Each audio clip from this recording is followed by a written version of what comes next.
How we doing? I was watching that behind there, and my legs started to hurt all over again. So I ran 300 miles in the last 90 days, and that gives you a little bit of time to think.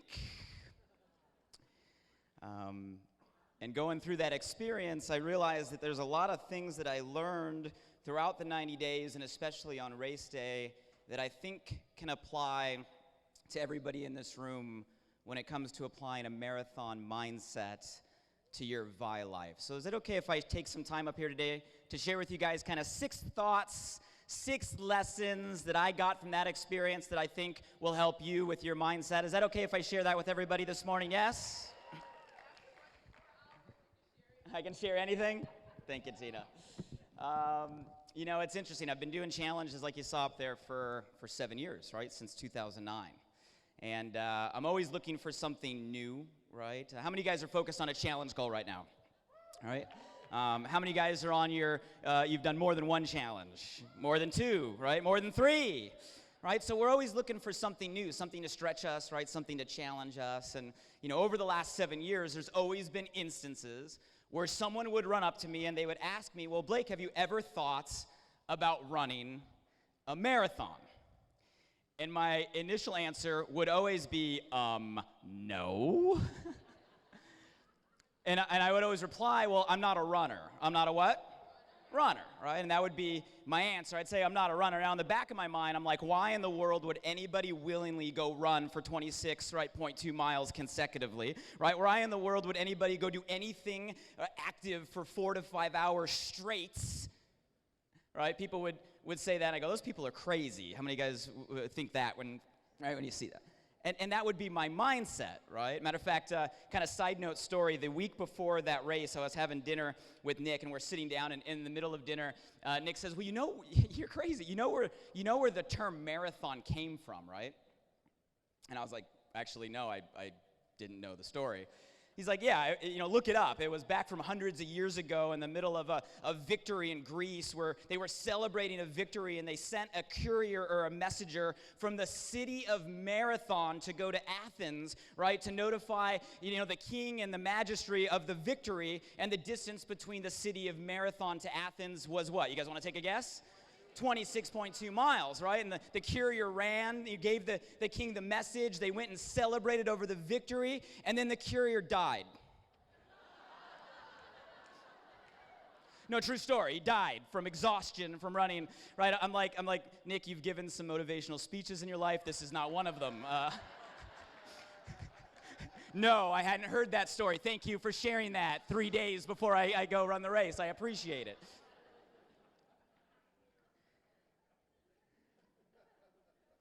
But whenever someone would throw the idea, my initial reaction would always be, no, I'm not a runner.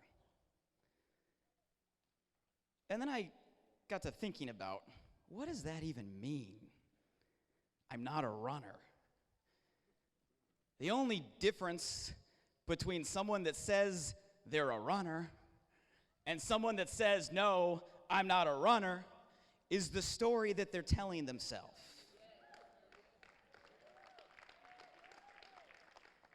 So for this challenge, I said I got to change my story.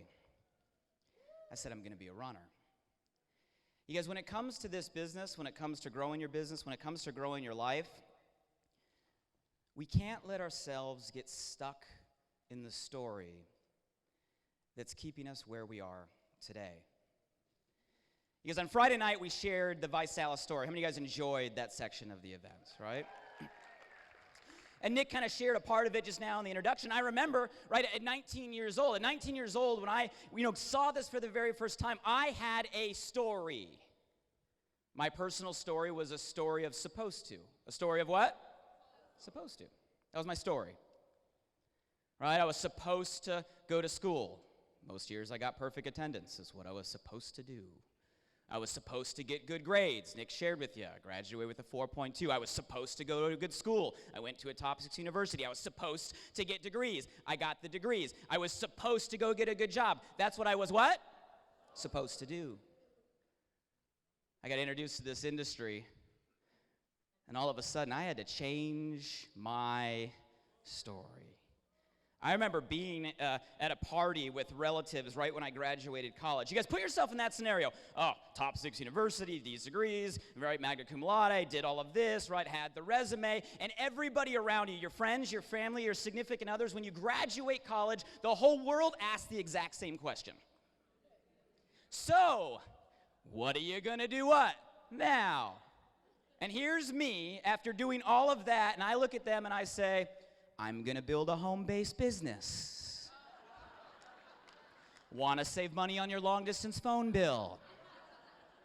People thought I was crazy. But I had to change my story. When we built the company and built an organization and thought we were retired, we thought we were done. Nick and I thought we were done by 21. Company went out of business. We took it over. That wasn't the deal. We were promoters. We were promoters because we didn't want to deal with all of the other things. We had to change our story. You guys, going through your path, you can't let yourself get stuck in your what? Story. What story are you stuck in right now? Looking around the room, if I were to go one by one, and we don't have time to do that, and we were to spend time going into a conversation, I'm willing to bet a lot of you right now, you are stuck in a story that is keeping you where you are. What story are you stuck in? When you go and leave here today, and we're excited, and we're inspired, and we're equipped, and we have clarity, what is going to be the story that keeps you from crossing this stage come Vitality? You guys know the story. Deep down, some of you are still telling yourself you're not good enough. Deep down, you're still telling yourself that you're not worth it. Deep down, you're telling yourself that, you know what, I'm too old, I'm too young, right? I don't know enough, I know too much. I'm not like them, they're not like me. Blake, you don't understand. Don't get stuck in your story. Because I watch people, right? And sometimes it's not all negative. I watch people in life, they start at one place, they achieve some level of excellence, and then for whatever reason, life circumstance, right, they stop doing the things they did to get there. For whatever reason, right, they fall from the peak that they were on. And I watch people get crippled, getting stuck in the story of what once was, how it used to be. Ladies and gentlemen, don't get stuck in your story. Turn the page. Write a new chapter.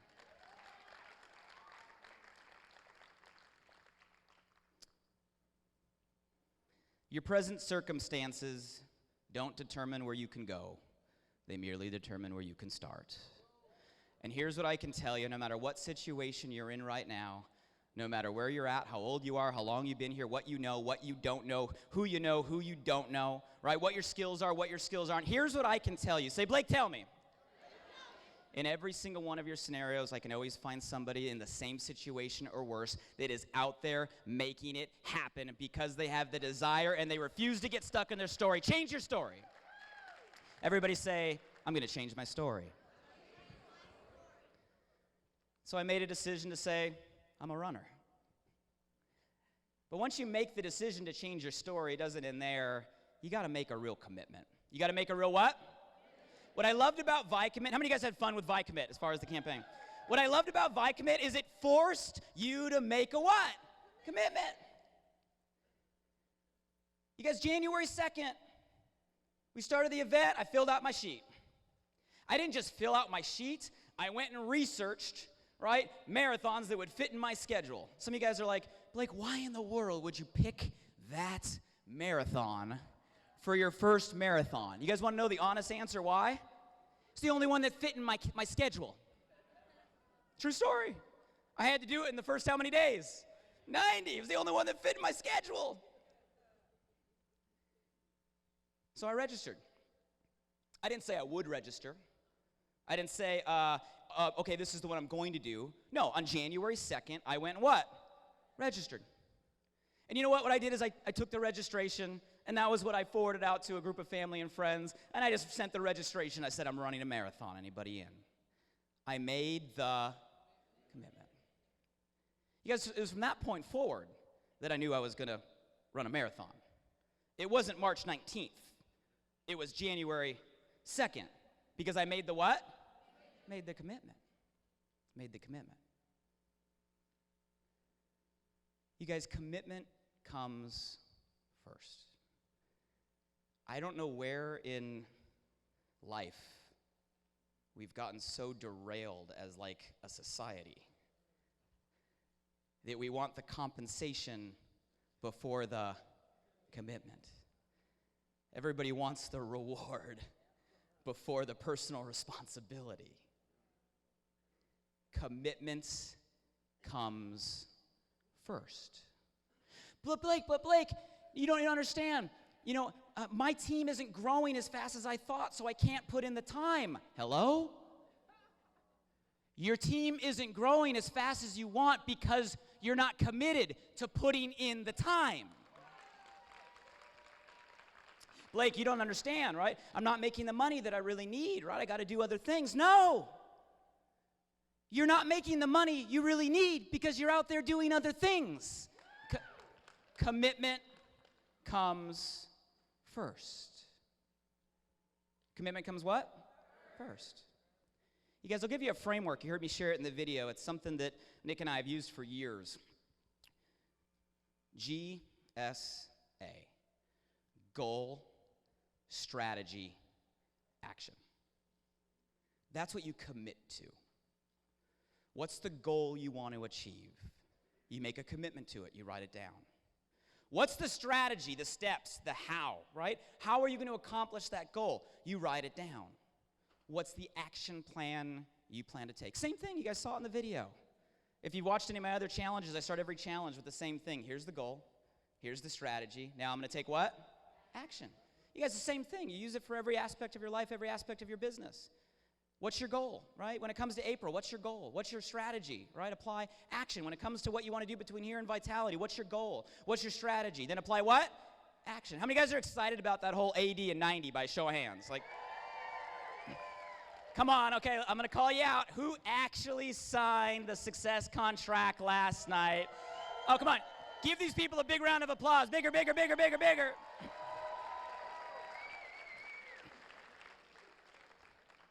You made a commitment. And for those of you guys that are participating in that plan, we're going to give you the strategy. And all you have to do is do the action. There's the plan right there, 4 pieces of paper. And if that's not your goal, that is okay. But what's not okay is not having a what? Goal. Same framework. Set a goal. You're still going to need a strategy. And then apply the what? Action. If you can do it, say, I can do it. But it starts with a real commitment. Here's the definition of commitment when it comes to the Visalis culture. Commitment. Doing what you said you were going to do long after the feeling you had when you said it has passed. Guys, it's easy in this room. Come on. How many of you guys are having fun here this weekend? Yeah. By the sound of your energy, you guys had too much fun last night. I see how this goes. Right? How many of you guys are having fun? How many of you guys leaving here this weekend, you're going to be walking a little taller, you're going to have a little more swagger in your step, your belief is, at a different level. How many of you guys are already feeling that leaving here this weekend? How many of you? All right? But it's easy to make a commitment when you're in an environment like this. It's when you go outside the doors and everything else is still there. When you don't have, right, GJ playing Rocky on stage. Right? You don't have Nick Sarnicola firing you up. You don't have your upline leadership in your ear.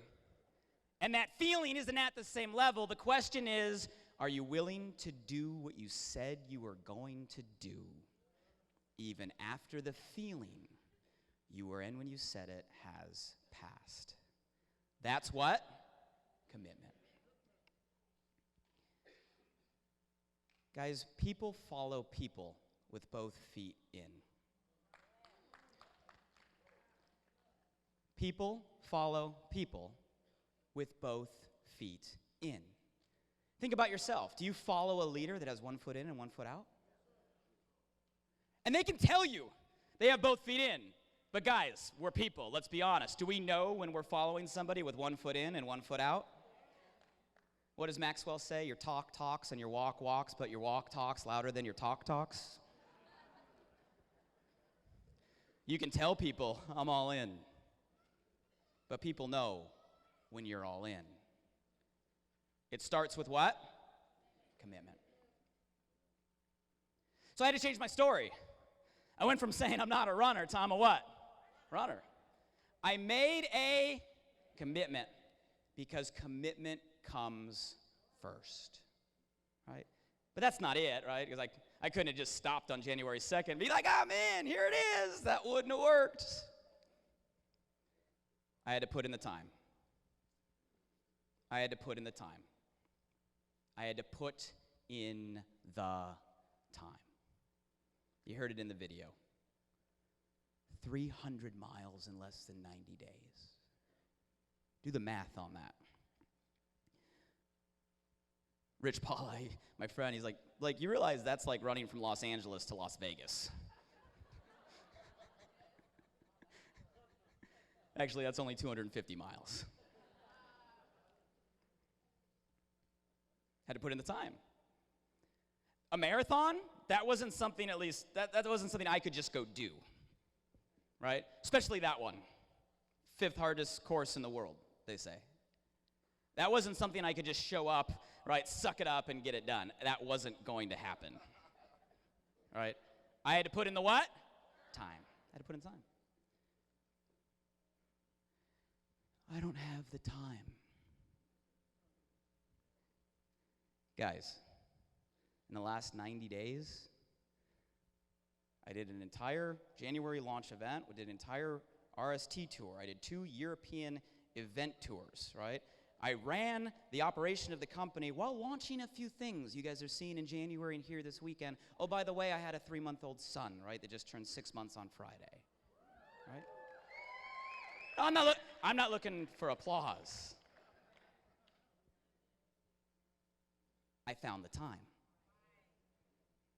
Got up a little earlier, right? I put in the time.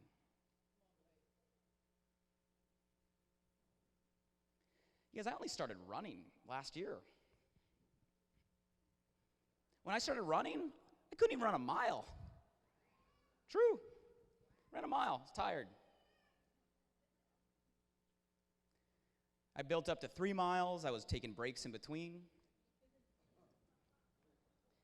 When I started this year, my furthest run, my distance was about 5 miles. Some of you guys see my social posts. Why 5 miles? Because that's my door to the Santa Monica Pier, 2.5 miles. So I run there. I enjoy it in the morning. I take a break on the beach. I do my visualization. I go through my goals, my values, my morning rituals. I run back. That's what I do, break in between. That's where I started the year.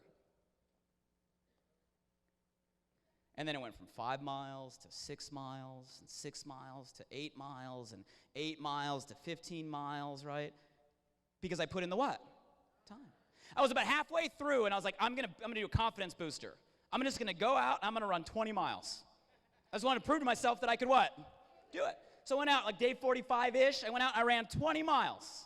And I did it. It hurt. But I did it. I was feeling really good about myself.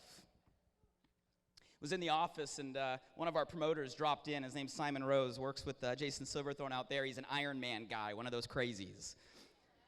And he's like, how's your training going? I'm like, it's great. I did 20 miles the other day. I'm only halfway through. I'm good, right? He's like, well, have you started running hills? Well, I said, no. He's like, Blake, I've ran that course. The entire thing is hills.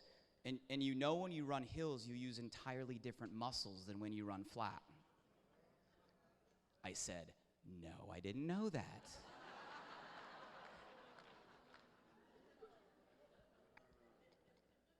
On day 45.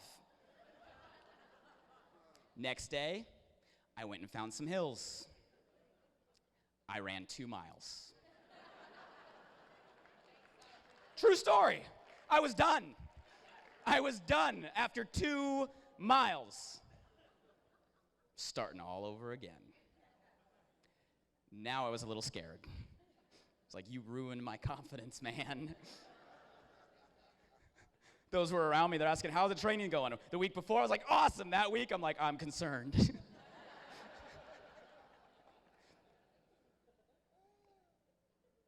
then I went to 4 miles. And then I went to 6 miles. And then I went to 12 miles. And then I started doing 12 miles of hills in between 5 miles on each side of running.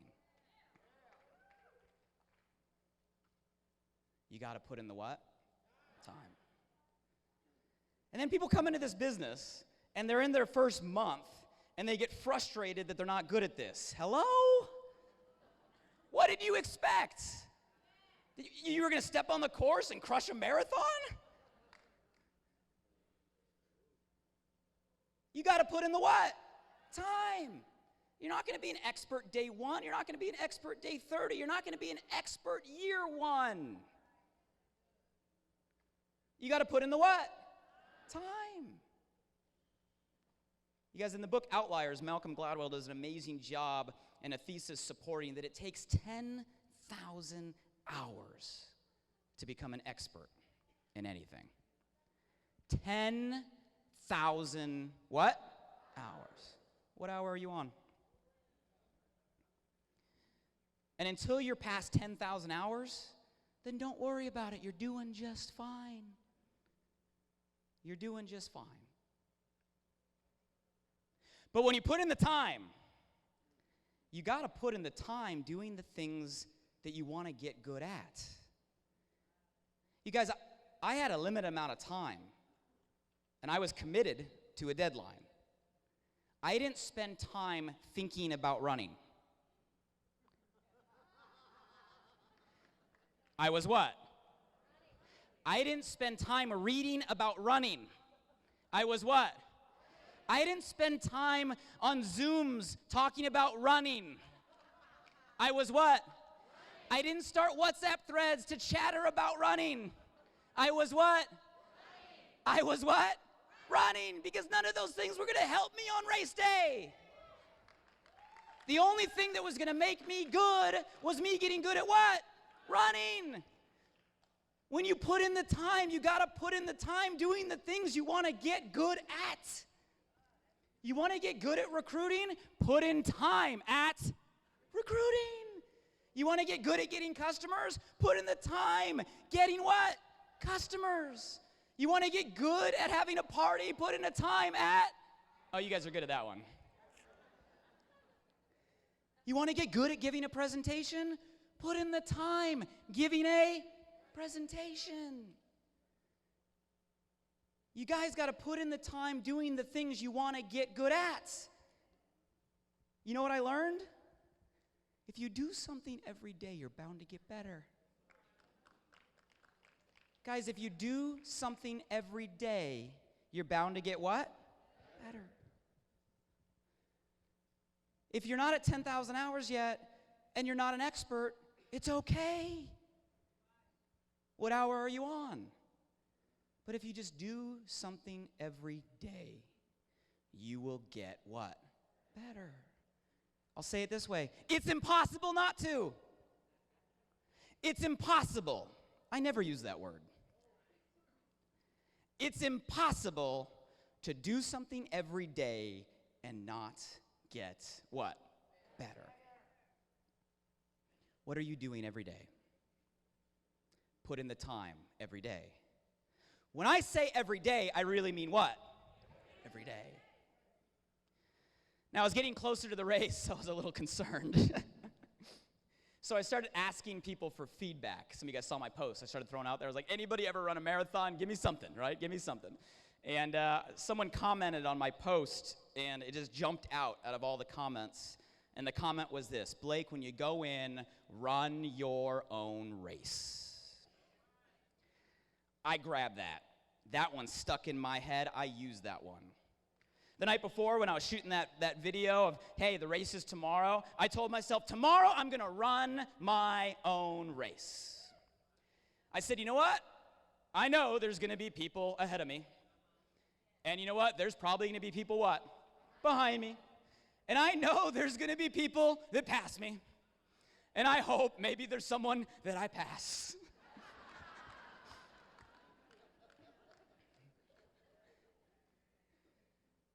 But I made the decision ahead of the race that I was going to run my own race at my own pace. And I wasn't going to put energy into what was going on around me. How come in this business we get started in our race, someone runs to a regional director faster than us, and instead of celebrating their accomplishment, we feel less about ourselves? How come we see a stage full of people, right, that have been here less time than we are, and, instead of applauding their accomplishment, right, for some reason we minimize or diminish ourselves? Why do we do that? Guys, comparison is the thief of happiness.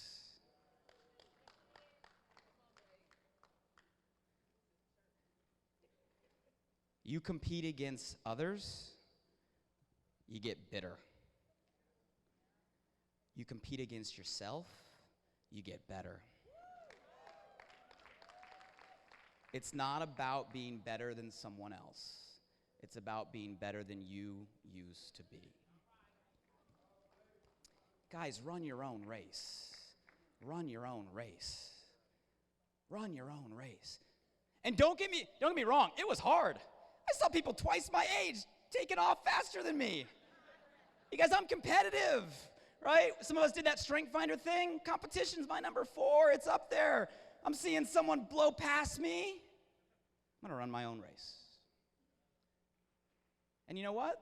Truth is, some of the people that blew past me in the beginning, I passed on mile 17, on mile 18, on mile 21.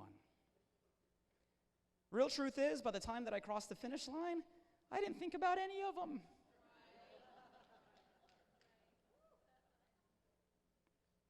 Run your own what?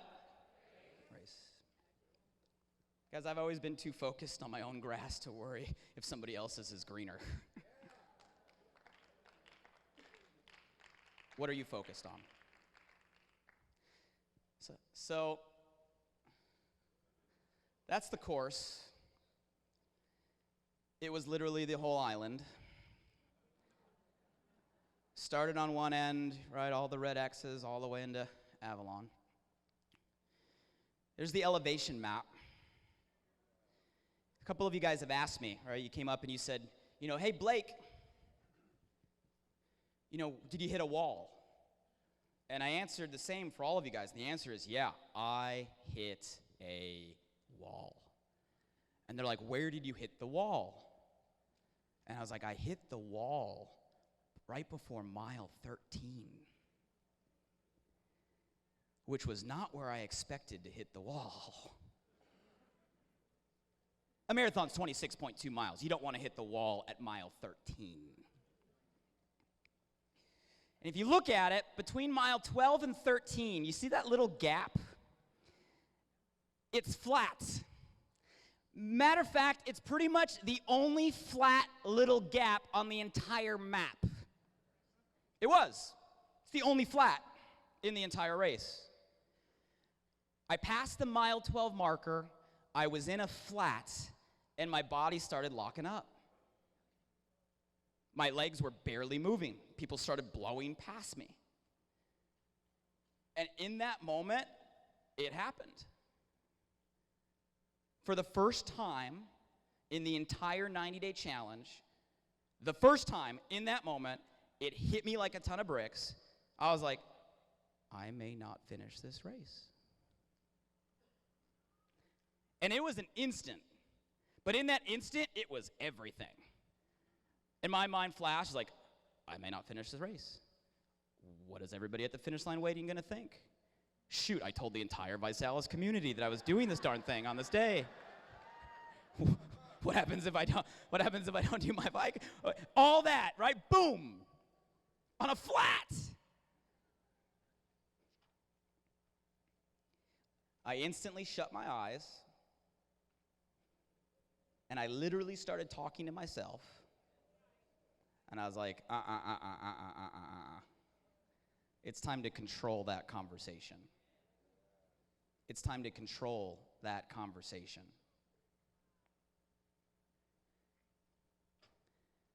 You guys, we get off to our race, we get in the flow, we get going, but inevitably we get those yak-yaks. You guys know what I'm talking about, the yak-yaks?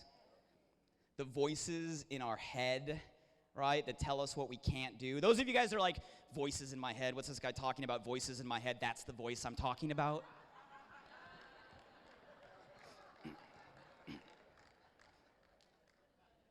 Doubt, right, consumes us, knocks us out. You guys, we have to learn to control our what? Conversations. You guys, if you knew the power of a negative thought, you would never think a negative thought. What you think about, you bring about. Where focus goes, energy flows. And I'm not going to get into the whole neurology of it, but I'm telling you guys, a single thought can be devastating. Do you guys realize once you have a single thought, it's like it's putting it's like an internet spider, right? Boom. Once you have a thought, it scans the entire world. Every reference, every other memory, every conversation, and that single thought looks for other things to support that thought. That's how your brain is wired. And it all starts with one. You let one piece of doubt in, that spider's out, and it's looking for other things to support that. You guys, in this world, you do not have time for doubt. You got to control your what? Conversation.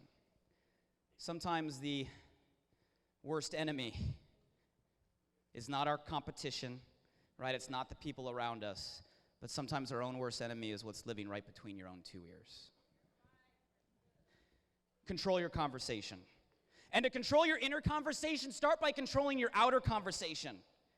Because if you have people around you that are focused on why you can't, why it's not possible, why it won't work, you know what, guys? If you put that in there, you will attract that. Clear your environment. Control your outer conversation so you can learn to control your inner conversation. Don't let people flip your filter. You guys, when it comes to what you want, when it comes to going a direction, right, that you're committed to going, you have to have an unflippable filter. So I closed my eyes, and that hit me like a ton of bricks, but I said, I'm not listening to the yak. I'm going to control my what? Conversation. So you guys are like, Blake, what did you tell yourself? Here's what I told myself.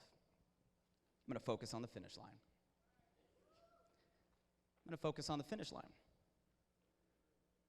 That's what I did. All right, close my eyes. Not going to finish? No. I'm going to focus on the what? Finish line. I put myself in that state.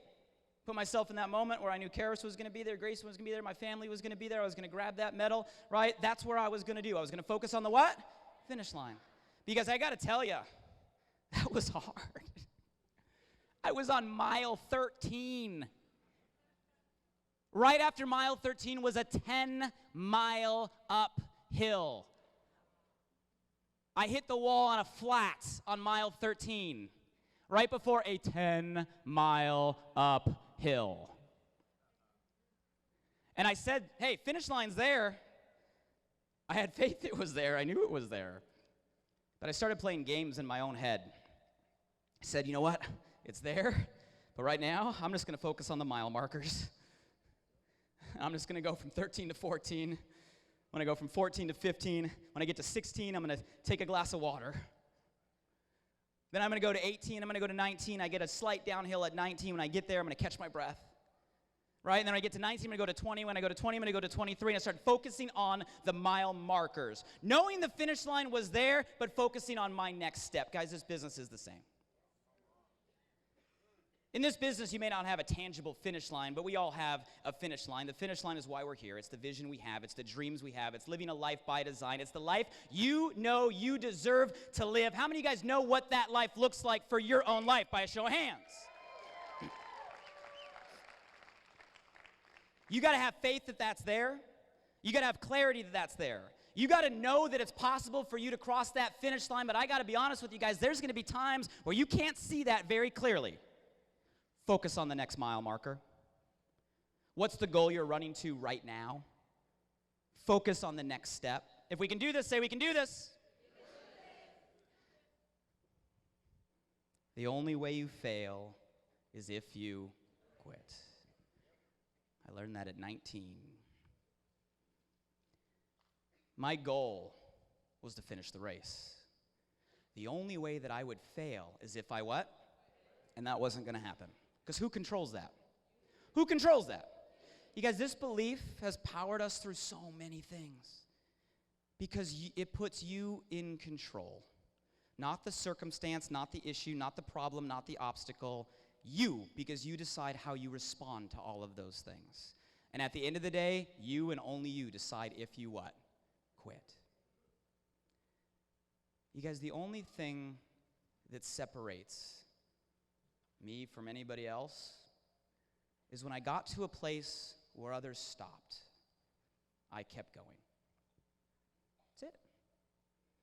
When I was 19 and I brought those people to that event Nick told you, did most of them sign up? The answer is what?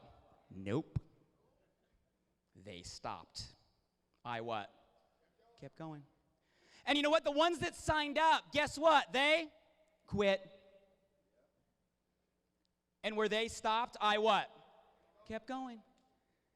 And when I built a team and everybody around them told them they were crazy and they let their environment knock them out of the game, where they stopped, I kept going.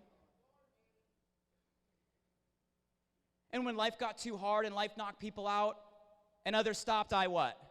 Kept going. The Visalis story? The company went out of business. We had every reason to stop. What do? Keep going.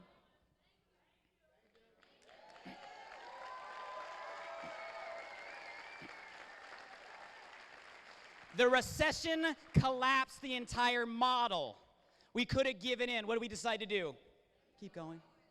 We got to a place where we were done, financially done, the epitome of an entrepreneur career. We were done. And what did we decide to do? Put it all back in so we could what? Keep going. Guys, the only thing that separates Visalis from anyone else, it's not because we're smarter, it's not because we're better, right? It's because we are willing to go through the problems that others aren't. We are willing to what? Keep going. You guys, every person you see on the stage, every person you've seen cross, they have the same issues, they have the same problems. They have the same no's, they have the same doubts. They have the same obstacles. They have the same thing we all have, some of them even worse. What puts them on that stage is where others stopped, they what? Can I ask you a question? Can I ask you a question? Can I ask you a question? When you personally get to a place where you want to quit, what will you do? No, what will you do? When you get to a place where those around you quit, what will you do? When you get to a place where others tell you no, what will you do? When others around you tell you you're crazy, what will you do? When you are sitting down, you are knocked down, right? You are knocked down. What are you going to do? When people tell you you can't, what are you going to do? Visalis as a community, what are we going to do? That I will see all of you guys crossing your own finish line. Thank you guys very much.